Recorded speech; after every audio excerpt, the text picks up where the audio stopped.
Hello and welcome to the networking event. It's an absolute pleasure to have you here and to have an opportunity to connect with you about something that I am truly passionate about. And that is networking, talking to strangers, right? That thing that our parents told us not to do. Don't talk to strangers. And it's difficult, right? There's a lot of trepidation when we think about networking, right? There's anxiety that comes into it. It's not natural. No one's ever taught us how to network, yet we've all been told that networking is unbelievably important, which is why I'm here today to share with you some tips and tricks of what you can do to win at networking. And they're pretty simple. They're straightforward, and it's a practice that you can put into play the moment that we wrap up and you learn these things. So let's get into it, shall we? One of the first things that I do when I think about networking is I have a pregame ritual. Pregame ritual involves taking a look at the event, finding out where it is, getting it planned into my map so I know exactly how far away that it is.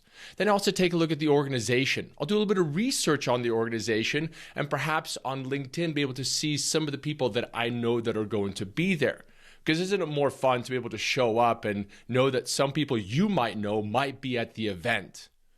The other part of this is if I'm going to this event, can I take a buddy with me? Right? The buddy system is great because now I have somebody there that I know, that who knows me, that if anything happens, we can have a conversation together, or perhaps they can even tee me up in a conversation. The last thing I do for my pregame ritual is I try to do my best to be one of the first people there. Right? People are like, oh no, fashion relate's the way to go. Think about it. If you're one of the first people there, you have a chance to meet the organizer, have a conversation without a whole bunch of people being there. You've established yourself in the space. And to boot, now everybody shows up and you have a chance to really meet people as they come into the door. Right? It's kind of like it's your space and they're coming to see you. For me, that lowers my anxiety. Even though I'm very rambunctious and very outgoing and extroverted, networking still stresses me out a little bit. The next thing when I get into networking is I put people before profession. Right? The most popular question in networking is, so what do you do? Well, while that is a good question, it has its place, it can only run for so long. And what I really want to do is I want to get to know you. I want to get to know the person. Because if I get to know you, then a magical thing happens, right?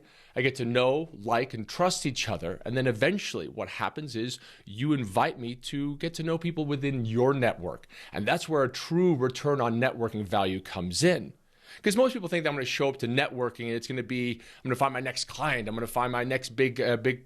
I'm going to find something there that's huge. I mean, it's not how networking works. To put the people before the profession and have a chance to get to know them personally is really what it's all about. So let's talk about how can we get to know somebody personally? Well, the shortest distance between two people is a story. So while what do you do is great, eventually we need to move past that. So what are some of the things that we can do to move past this employment thing and get to know the person? Well, I like to play a game called First Best, Last Worst. And I'll have, in my pregame ritual, I'll have a story or a question that I'm going to ask at this networking event.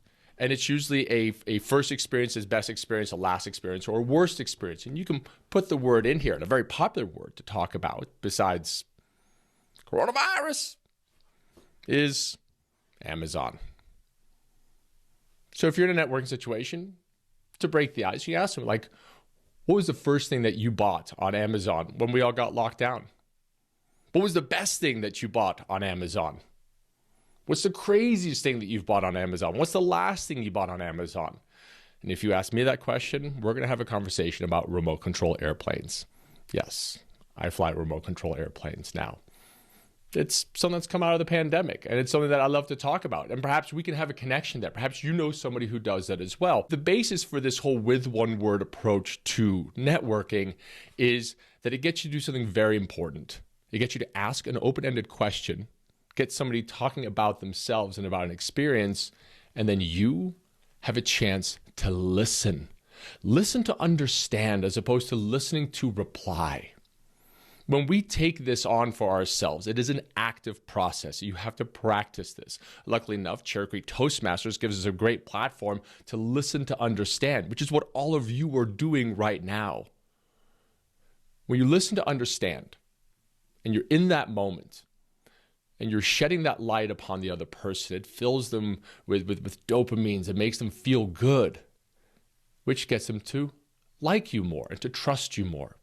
And then once you've listened to their story, there's two things you want to do. First is align with them or relate to them. Wow, that's really interesting. Remote control airplanes, huh?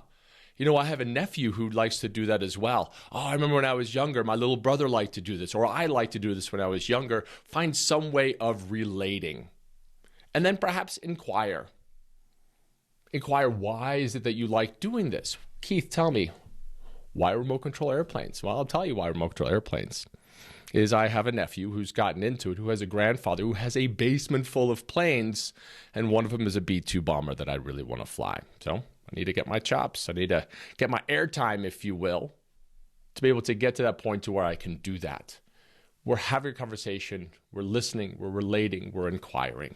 And if we do these things enough times, then we get to a point to where the conversation is going to wrap up. Because as part of our pregame ritual, I know that I'm showing up to this networking event with the intent to have multiple connections. And people at networking know this as well. I'm not going to show up and just talk to one person. I'm here to talk to several people. And as part of my pregame ritual, I want to show up to a networking event and have 3 really good connections. Once I've had that, I can exit the event. Give yourself the permission to leave. I've done my part. I came with what I wanted to do. I showed up early. I had some really great conversations. I made some connections. I made some LinkedIn connections. It's time to go. And you can exit. But in the conversation, how do we wrap that up, right?